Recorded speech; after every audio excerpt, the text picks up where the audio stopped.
ಹೋರಾಟದ ಬಗ್ಗೆ ನ್ಯೂಸ್ ಮಾಡ್ತಾ ಇದ್ದವರೇ ಹೋರಾಟಕ್ಕೆ ಇಳಿದು ಬಿಟ್ಟಿದ್ದಾರೆ. ಆ ಆಸೆಯಲ್ಲಿ ಪ್ರಾಮಾಣಿಕತೆ ಇತ್ತು.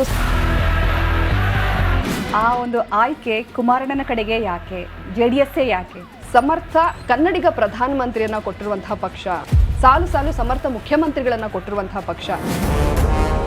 ಸಿದ್ದರಾಮಯ್ಯನವರು ಕೂಡ JDS ಪಕ್ಷದಿಂದಲೇ ಬೆಳೆದು ಬಂದವರು. ಅಂದ್ರೆ ತುಂಬಾ ಮಹಾನ್ ನಾಯಕರನ್ನ ಈ ಪಕ್ಷ ಬೆಳೆಸಿದೆ. ಇದು ರೈತರ ಪಕ್ಷ. ರಾಜಕೀಯವನ್ನ ಉಸಿರಾಡೋದಂತಂದ್ರೆ ಅದು ದೇವೇಗೌಡರನ್ನೇ ಕಲಿಬೇಕಂತ. ಯಾಕಂದ್ರೆ ಅವರು ರಾಜಕೀಯ ಬೇರೆ, ಜೀವನ ಬೇರೆ, ಅವ್ರು ಬೇರೆ ಅಂತ ಯಾವತ್ತೂ ನೋಡಿಲ್ಲ. ತನುಮನ ಧನ ಎಲ್ಲ ರೈತರಿಗೋಸ್ಕರ ಅವರು ಅರ್ಪಿಸಿದ್ದಾರೆ, ಜೀವನನೇ ಮುಡುಪಾಗಿಟ್ಟಿದ್ದಾರೆ. ಬಿಗ್ ಬಾಸ್ ನಿಂದ ಬಂದ್ಮೇಲೆ ಜಾಹ್ನವಿ ಕಂಪ್ಲೀಟ್ ಚೇಂಜ್ ಆದ್ರ? ಅವಳು ರಾಜಕೀಯಕ್ಕೆ ಬರೋದಕ್ಕೆ ಇದನ್ನ ಮಾಡ್ತಾ ಇದ್ಲು ಅಂತ ಅದಕ್ಕೂ ಇದಕ್ಕೂ ಯಾವುದೇ ಸಂಬಂಧ ಇಲ್ಲ. ಮಾಡಬೇಕು ಅಂತ ಕೂತ್ರೆ ಏನೂ ಆಗಲ್ಲ, ಅದಕ್ಕೊಂದು ಹೆಜ್ಜೆ ಮುಂದೆ ಇಡಬೇಕು. ಹೊಗಳಿಕೆ ಮತ್ತೆ ತೆಗಳಿಕೆ ಬಹುಶಃ ಮೀಡಿಯಾ ಸರ್ಕಲ್ ನಿಮ್ಮಷ್ಟು ಯಾರು ಕೂಡ ಫೇಸ್ ಮಾಡಿರ್ಲಿಕ್ಕಿಲ್ಲ ಅಂತ ಅಂದ್ಕೊಳ್ತೀನಿ. ಬಹುಶಃ ಅದೇ ನನ್ನನ್ನು ಸ್ಟ್ರಾಂಗ್ ಮಾಡಿದೆ. ನನ್ನ ಜೀವನದಲ್ಲಿ ನಾನು ಎಲ್ಲ ಮೆಟ್ಟು ನಿಂತು ನೋಡ್ಕೊಂಡು ಬಂದಿದ್ದೀನಿ. ಅದನ್ನ ಬಿಟ್ಟು ಇನ್ನೇನು ಉಳಿದಿದೆ ಹೇಳಿ?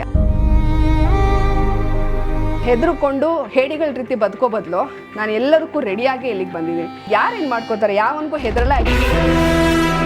ನಾನು ರೈತರ ಪರವಾಗಿ, ಜನರ ಪರವಾಗಿ ಕೆಲಸ ಮಾಡೇ ಮಾಡ್ತೀನಿ.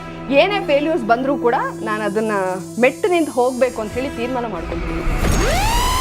ರಾಜಕೀಯ ಅಂತ ಬಂದಾಗ ಅಧಿಕಾರ ಬೇಕು, ಆ ತರದ ಕನಸುಗಳು ನಿಮ್ಮಲ್ಲಿ ಇದೆಯಾ? ಜನಸೇವೆ ಮಾಡೋದಕ್ಕೂ ಬೇಕು. ನಾನು ಜನನಾಯಕಿ ಆಗೋದಕ್ಕೆ ಇಷ್ಟಪಡ್ತಾ ಇಲ್ಲ, ಜನಸೇವಕಿ ಆಗೋದಕ್ಕೆ ಇಷ್ಟಪಡ್ತಾ ಇದ್ದೀನಿ. ನಂದೇನಿದೆ, ನನ್ನ ಅಜೆಂಡಾನೇ ಪ್ರಾಮಾಣಿಕತೆ.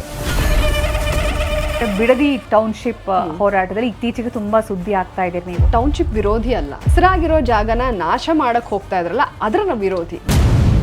ಸೊ ನಿಮ್ಮ ಬೇಡಿಕೆ ಏನಿದ್ರೆ? ನಮ್ಮ ಬೇಡಿಕೆ ಬಿಡದಿ ಟೌನ್ಶಿಪ್ನ ಕೈ ಬಿಡಬೇಕು.